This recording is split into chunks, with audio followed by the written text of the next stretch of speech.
Good morning friends and students. इस समय तत्काल ये बहुत से चर्चा चल रहा है इस पीरियड में जो कोविड-19 का जो एक विश्वव्यापी एक महामारी जो है चल रहा है उसमें तमाम हमारी अर्थव्यवस्था काफी कुछ लड़खड़ा गई। विश्व की सारी अर्थव्यवस्था लड़खड़ा गई। जीडीपी ऑलमोस्ट जीरो की तरफ बढ़ रही है। ऐसी दशा में एक विश्व एक अजीबोगरीब आर्थिक महामारी की ओर बढ़ रहा है। इस समय तमाम तरीके से ये मांग चल रहा है कि जो है इंटरनेशनल मॉनेटरी फंड आईएमएफ को जो है आगे बढ़ करके इस पर मदद करनी चाहिए। हम लोग तमाम समझते हैं आईएमएफ को मदद करनी चाहिए, स्पेशल ड्राइंग राइट के तहत ये करना चाहिए। एक टर्मिनोलॉजी हम अखबारों में न्यूज में आ रहा है और जो आर्थिक रूप से इस विषय में रुचि लेते हैं उनके दिमाग में आता है आईएमएफ क्या है, एसडीआर क्या है। आज हम इसी बेसिक चीजों को लेते हुए हम आपको देंगे और उम्मीद करते हैं कि आपको ये क्लास बहुत अच्छा लगेगा। जो लोग कंपटीशन की तैयारी कर रहे हैं उनको एक बेसिक जानकारी आज मिलेगा। हम क्लास स्टार्ट करें, उम्मीद करते हैं कि आप लोगों ने जो है जो हमारा चैनल है उसको सब्सक्राइब किया होगा और तमाम क्लास को देख रहे हैं। आगे इसी तरह हम और भी क्लास आपको देते चले जाएंगे। हम स्टार्ट करें इसके पहले एक चीज बहुत बड़ी, यहाँ पर जो 3 घटना हमने अक्सर अपने क्लास में 3 घटनाओं को उल्लेख करते हैं। First world war, second world war और ग्रेट डिप्रेशन 1930। विश्व में जो भी ड्रास्टिक चेंजेस आए हैं वो उसी के बाद आए हैं। आप देखोगे विश्व में उठा के जितने भी, चाहे आप रिजर्व बैंक की स्थापना 1935 में हुआ, जब 1930 में ग्रेट डिप्रेशन आया। भारत आजाद भी हुआ है 1947 में जब सेकेंड वर्ल्ड वॉर खत्म हुआ है। ये सारी चीजें था जो एक पूरे विश्व को दिशा प्रदान किया। उसी तरह उसी क्रम में जो है 1946 में हमारी इंटरनेशनल मॉनेटरी फंड की स्थापना किया गया है। इंटरनेशनल मॉनेटरी फंड हर देश में, जैसे हम लोग जानते हैं कि मॉनेटरी अथॉरिटी होता है, जैसे इंडिया में रिजर्व बैंक ऑफ इंडिया जिसको अपने देश का मॉनेटरी पॉलिसी घोषित करने का अधिकार होता है, नोट इशू करने का अधिकार होता है। उसी तरह वर्ल्ड लेवल पर होता है international monetary fund. International Monetary Fund, the international financial organization having the capacity to क्या कहते हैं to coordinate and cooperate the monetary policy of all over the world। जितने भी देश के मॉनेटरी पॉलिसी आती है, हर देश का अपना अपना, उसको कोऑपरेट करना, उसको कोऑर्डिनेट करना, ठीक है, but without the having the capacity to issue the notes. यहां पर ध्यान दीजिएगा, इंटरनेशनल मॉनेटरी फंड जो है ये नोट नहीं इशू करता, कोई मॉनेटरी पॉलिसी इंपोज नहीं करता। ये देश के मॉनेटरी पॉलिसी को जो है, हर देश की मॉनेटरी पॉलिसी को कोऑर्डिनेट एंड कोऑपरेट करता है।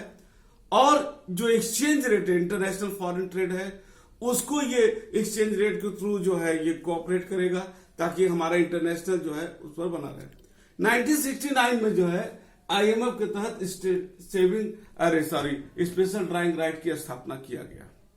इस पर याद रखिएगा 1969। आईएमएफ की स्थापना हुआ 1946 और उसके तहत स्पेशल ड्राइंग राइट के तहत जो की स्थापना आईएमएफ में जो है 1969 में हुआ है। अब हम बताएंगे जो आईएमएफ में जो है इस समय 189 मेंबर हैं। कितने मेंबर हैं? 189 मेंबर। इसमें जो है हर मेंबर को एक कोटा निर्धारित होता है, ठीक है ना। वो कोटा दो तरीके से, दो पर्पज से निर्धारित होता है, for voting and for fund. और दूसरा होता है जो इसको एसडीआर के तहत कुछ स्पेशल अधिकार मिलते हैं, स्पेशल ड्राइंग राइट के तहत। फॉर वोटिंग और फॉर फंड का जो ये निर्धारित होता है, इसमें कैसे ये निर्धारित होता है इसको ध्यान दीजिएगा, ये बड़ा टेक्निकल चीज है, ठीक है ना। कैसे निर्धारित करेंगे? जो भी हर कंट्री के जीडीपी का, जीडीपी ऑफ द कंट्री, ध्यान दीजिएगा, जीडीपी ऑफ द कंट्री जो है, जो भी है देश, उसके जीडीपी का जो कोटा है, कोटा अगर 100% है, उस कोटा का 50% जो है उस कंट्री के जीडीपी का 50% वैल्यू कैलकुलेट करते हैं। हर कंट्री जो भी इसका मेंबर है 189, उसके जीडीपी का 50% जो जीडीपी है कोटा का 50% जो है जीडीपी पर निर्धारित होता है। क्यों? क्योंकि उस कंट्री के जीडीपी का 50% हम लोग कोटा में लेते हैं। और यहां पर इकोनॉमिक वायबिलिटी,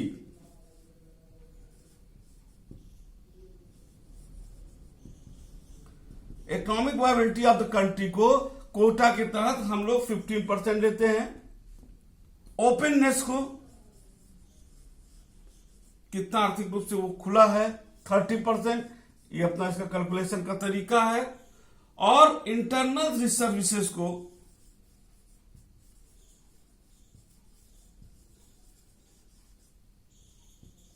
ये लिया जाता है 5%। अब आप देख लीजिए 50, 65, 95 और 100 हो गया। ये जो है निर्धारित किया गया है कि कोटा वोटिंग में और फंड के निर्धारण में जो इसका होता है उसमें ये बहुत भूमिका अदा करता है। हमारे ख्याल से ये हो गया, ठीक है। अब इस पर हम बहुत ज्यादा फोकस नहीं करेंगे। यहां पर एक चीज फिर से बोल दे, कंट्री जो कोटा का 50% जो वैल्यू लिया जाता है उस कंट्री के जीडीपी के 50% लिया जाता है। यहां पर ये चीज कंफ्यूज होने वाली बात नहीं होनी चाहिए हमारे ख्याल से, ठीक है। क्योंकि हम आज ज्यादा करेंगे फोकस एसडीआर पर। ये क्लियर हो गया होगा, इसको हम मिटा देते हैं। हमारे ख्याल से आप लोगों ने नोट भी कर लिया होगा, और नहीं तो बाद में इसको देख लीजिएगा। एसडीआर, यहां पर एक चीज ध्यान देने वाले हैं, यहां का अपने इंटरनेशनल मॉनेटरी फंड की जो एसडीआर की वैल्यू है वो डॉलर से अलग होता है। वो क्या होता है? वो डॉलर से अलग होता है। यहां पर एक SDR, 1 SDR is equal to 1.36 dollar. एक एसडीआर जो है is equal to 1.36 dollar. SDR क्या होता है? SDR of basket of currency. लेकिन ये करेंसी वास्तव में ये मुद्रा फिजिकल वे में नहीं होता है। एसडीआर एक मान्यता दिया जाता है कि ये इसकी इतना है, लेकिन करेंसी में नहीं होता है। और इसमें जो है 5 देशों की मुद्रा एसडीआर में लिया जाता है। पहला यूएस डॉलर,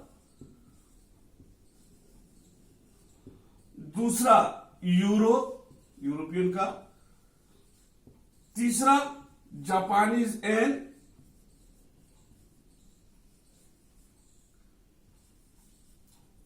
चौथा पौंड, और पांचवा है चाइनीज का। ये 2016 में शामिल किया गया है लेटेस्ट। ये जो है यहां पर है, ठीक है ना। ये 5 के आधार पर एसडीआर की वैल्यू दिया जाता है। इस पर डिपेंड करता है। इसमें जो है कुल जो है इंटरनेशनल मॉनेटरी फंड में जो कुल फंड है वो है आपका एसडीआर वैल्यू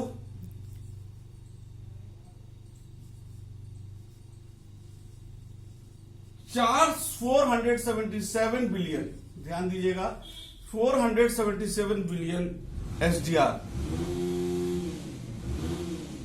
477 बिलियन एसडीआर, जिसका जो है अगर हम डॉलर, अमेरिकन डॉलर में वैल्यू निकाले 692 बिलियन इन डॉलर आता है, ठीक है ना। एसडीआर कुल देशों का जो फंड है मिलाकर के वो 477 बिलियन एसडीआर है, जो कन्वर्ट अगर हम करेंगे तो वो अमेरिका के डॉलर 692 में के उसमें आ जाएगा, ठीक है। ये आपका हो गया। नेक्स्ट हम चलते हैं कि किसका किसका कितना कंट्रीब्यूशन है, इसको मिटा देते हैं।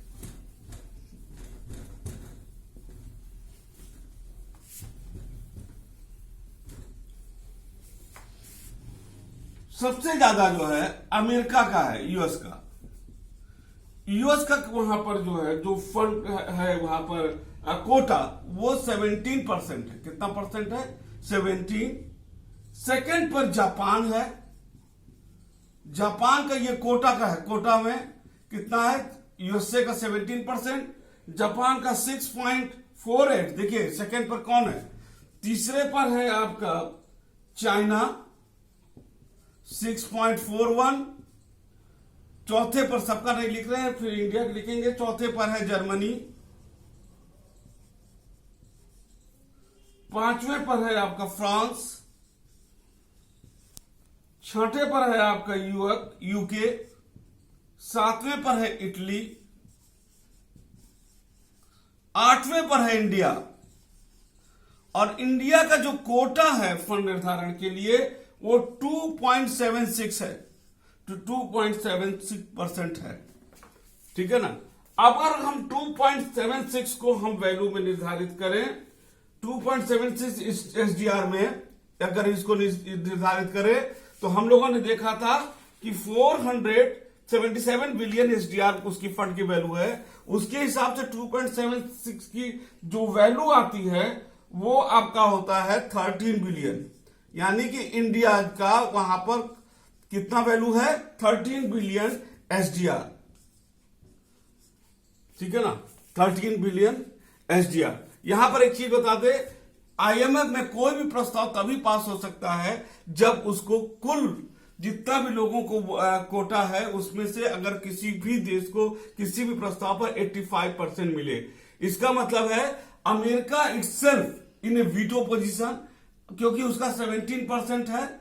और अगर कोई प्रस्ताव आता है और अमेरिका उसको काट देता है तो और सारे देश सहमत होते हैं तो उस प्रस्ताव पर 83% पाता है, लेकिन वो प्रस्ताव पास नहीं हो पाएगा क्योंकि minimum requirement to pass the quota या fund is 85%, but US is the dominating position having the 17% of total quota। ठीक है, यहां पर यह चीज बहुत महत्वपूर्ण होने वाली बात है। यहां पर एक चीज और बता दें आपको, 13 बिलियन एसडीआर इंडिया की वैल्यू है और कोई भी कंट्री अपने कोटा जो उसका 2.76 है जिसका वैल्यू 300 बिलियन एसडीआर है, उसका 200% तक साल भर में वो एसडीआर के तहत इंटरनेशनल मॉनेटरी फंड से वो फंड बारो कर सकता है। 200% जो है एसडीआर है वो जो है अपने कोटा का वो बारो करेगा इन ए ईयर। ध्यान दीजिएगा, बारो करेगा, उधार लेगा, लेकिन उसको एक मिनिमम जो है इंटरेस्ट देना पड़ेगा। यहां ध्यान दीजिएगा, उसको मिनिमम इंटरेस्ट उसको देना पड़ेगा जो भी उस धन है। इस पॉइंट के आधार पर कि 2% के पॉइंट के आधार पर इंडिया का जो वहां पर फंड का वो जो बारो कर सकता है एक साल में, वो होता है जो कैलकुलेशन एग्जैक्ट आया है 353 क्या करते हैं 260 एसडीआर, जो डॉलर में कन्वर्ट होगा तो आएगा 353.6 डॉलर। इतना पैसा भारत को इंटरनेशनल मॉनेटरी फंड के तहत एसडीआर के तहत उसको मिलेगा। ध्यान दीजिएगा, फिर से भारत जो 8वें स्थान पर है उसको 2.76% उसका कोटा है जो आता है 13 बिलियन एसडीआर। अगर और यहां पर यह भी नियम है आईएमएफ का कि अपने उसका जो है जितना भी उसका कोटा जो वैल्यू है उसका 200% एसडीआर वो आईएमएफ से बारो कर सकता है, वो मिनिमम इंटरेस्ट पर, जो जिसकी वैल्यू इंडिया के लिए आती है। एक साल में इंडिया 260 एसडीआर बारो कर सकता है और जिसका वैल्यू अमेरिकन डॉलर के हिसाब से 353 बिलियन डॉलर होगा। बिलियन, यहां पर भी 260 बिलियन यहां पर एसडीआर और 353.6 बिलियन एसडीआर, अरे सॉरी डॉलर। ठीक है, ये बारो कर सकता है। यहां पर जो है हमने इसको इसलिए बताया है क्योंकि ये इस समय ये मांग चल रहा है कि इंडिया को अपने इस अधिकार का प्रयोग करना चाहिए। 2009 में जो है जब 2008 में ग्रेट रिसेशन आया था, तो उस समय जो भी इंटरनेशनल मॉनेटरी फंड ने जो है अपने एसडीआर को 204 बिलियन एसडीआर उसने मेंबर कंट्री को दिया था उसके कोटे के हिसाब से। इस समय मांग चल रहा है कि इंटरनेशनल मॉनेटरी फंड को चाहिए कि वो अपने फंड का जो है बढ़ा करके वो निर्धारित वो लोगों को दे। लेकिन यहां पर एक सोचने वाली बात होगा, कोटा के हिसाब से जो 17% यानी अमेरिका को सबसे ज्यादा मिल जाएगा और गरीब राष्ट्रों को नहीं मिल पाएगा। इसी पर एक बहस चल रहा है। ये आगे का विषय है कि इसमें क्या होगा क्या नहीं हुआ, या क्या हुआ क्या नहीं हुआ। हमने यहाँ पर बेसिक कॉन्सेप्ट दिया है कि फिर से बोल रहे हैं कि इंडिया का जो एक एसडीआर की वैल्यू $1.36 है, ठीक है ना। एक एसडीआर मतलब $1.36। अमेरिका इंडिया का जो है उसमें एसडीआर में आईएमएफ का कोटा में 2.36% है, जिसका वैल्यू आता है एसडीआर के रूप में 13 बिलियन एसडीआर। और कोई भी कंट्री 200% अपने एसडीआर का जो है वो बारो कर सकता है एक साल में इंटरेस्ट के साथ, और जिसका वैल्यू आता है 260 एसडीआर इंडिया बारो कर सकता है एक साल में, 260 बिलियन एसडीआर, जो डॉलर के रूप में कन्वर्ट हो जाता है 253.6 बिलियन डॉलर। ये इंडिया बारो कर सकता है। ये एक बहुत बड़ा चीज है विथ लिस्ट का। तो इंडिया के पास ये अपॉर्चुनिटी है कि ये इसको बारो करे। ये तो एक अलग विषय है, करता है कि नहीं करता है। ये रिसेशन से निकालने की अवस्था के लिए ये एक बहुत बड़ा इंटरनेशनल लेवल पर हमारा ये अप्रोच हो सकता है। हमारे ख्याल से बेसिक कॉन्सेप्ट जो आईएमएफ और एसडीआर का है आपको समझ में आ जाएगा। आप कमेंट में जरूर लिखिएगा कि ये आपको क्लास कैसा लगा। उम्मीद करते हैं आपको अच्छा भी लगा होगा, और इसी तरह अपने मित्रों और दोस्तों से करके इसको सब्सक्राइब कीजिए, ताकि हम आगे और भी आपको अच्छे हम आपको क्लास देते रहें। और इसी के साथ हमारा आपका गुड विशेष। Thank you.